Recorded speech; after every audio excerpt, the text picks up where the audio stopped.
राजधानी लखनऊ में हुसैनी टाइगर के संस्थापक शमीर शमसी ने प्रेस वार्ता का आयोजन किया। मीडिया द्वारा फेक खबर का प्रसार और धार्मिक भावनाओं को ठेस। हुसैनी टाइगर के संस्थापक ने बताया, एक धर्मगुरु के ऊपर लगाए गए आरोपों को लेकर मीडिया द्वारा फेक खबर का प्रसार किया गया, जिससे धार्मिक भावनाएं आहत हुईं। यह शर्म की बात है कि मीडिया ने बिना तसदीक और जांच के इस तरह की खबर को प्रसारित किया। माफ़ी मांगने की जरूरत। ऐसे मामलों में मीडिया को माफ़ी मांगनी चाहिए। हुसैनी टाइगर और आगे से बिना जांच के किसी भी तरह की खबर प्रसारित नहीं करनी चाहिए जिससे किसी की धार्मिक भावनाएं आहत हों।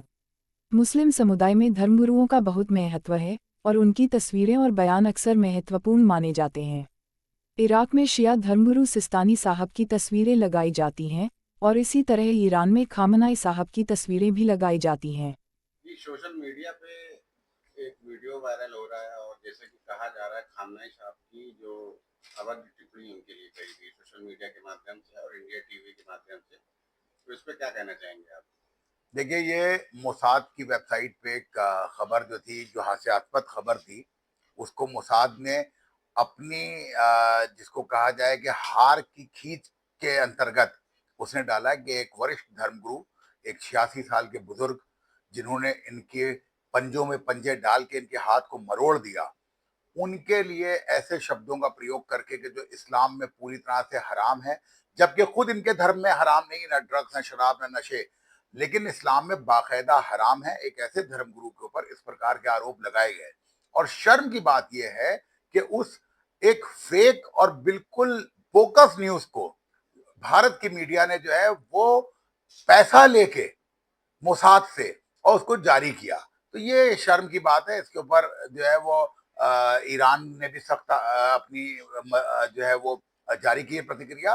और हमें पूरी उम्मीद है कि भारतीय मीडिया जो है वो इसके ऊपर माफी भी मांगेगी और आइंदा कोई ऐसी चीज बिना तस्दीक के, बिना किसी तरह की जांच किए जो है वो नहीं छापेंगे जिससे किसी की धार्मिक भावनाओं को आहत हो। क्योंकि खामनाई साहब को बार बार कहा जा रहा है ईरान का सुप्रीम लीडर, वो कतई ईरान के सुप्रीम लीडर नहीं है, वो पूरी दुनिया के शियों के सुप्रीम लीडर है।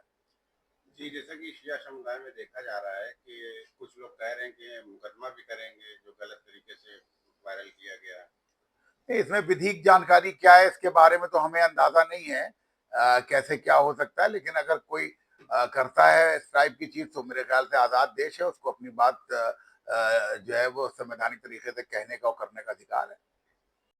जी, मुहर्रम का जब त्योहार था बीते दिन, तो पूरे भारत में ही खामनेई साहब की फोटो लगाई थी शिया समुदाय ने, उसको प्रशासन द्वारा उठवाया जा रहा था, ऐसी अफवाह आ रही, या जो भी क्या सच्चाई है, इसको किस तरह से देखते हैं? नहीं नहीं, इससे आपको मैं बताऊं कि ये बहुत ही माइनर जो गांव देहात थे वहां पर इस तरह की शिकायतें हुई थी खामनाई साहब की फोटो लगाने को लेके। बखिया के किसी भी बड़े शहर में ऐसी कोई आपत्ति का मामला नहीं आया था, सिवाय एक बॉम्बे में एक जगह के ऊपर, जहाँ के ऊपर जो है वो खुद कुछ लोगों ने एतराज किया था उस फोटो के ऊपर, जिसके बाद वो फोटो हटाई गई। मगर सरकार की तरफ से कोई भी ऐसी चीज नहीं आ रही थी सामने कि जिसमें ये कहा जाता है कि साहब सरकार ने ऐसे आदेश जारी किए हैं कि जिसके तहत खामनाई साहब की तस्वीर को उतारा जाए। क्योंकि सबको ये बात पता है कि ये तस्वीर बहुत सालों से लगती चली आई है, जब से वो हमारे वरिष्ठ धर्मगुरु बने। उनसे पहले खुमैनी साहब धर्मगुरु थे हमारे, उस वक्त के ऊपर उनकी तस्वीरें लगती थी, बाद में खामनाई साहब की लगने लगी। इस तरह से, और खाली इन्हीं की नहीं, इराक में भी हमारे वरिष्ठ शिया धर्मगुरु सिस्तानी साहब, उनकी तस्वीरें भी लगती हैं। तो हमारे क्या धर्मगुरु का बहुत महत्व है। मुसलमानों में आप देखिए जितने भी फिरके हैं उनमें सिर्फ शिया समुदाय है कि जिनके पास सर्वोच्च धर्मगुरु है, बकिया किसी मुसलमान के पास सर्वोच्च धर्मगुरु नहीं है। और यही शिया समुदाय के लिए इज्जत और वकार का भी मामला हो जाता है कि जहाँ पे सर्वोच्च धर्मगुरु की वजह से वो पूरी दुनिया में सम्मान पाते हैं।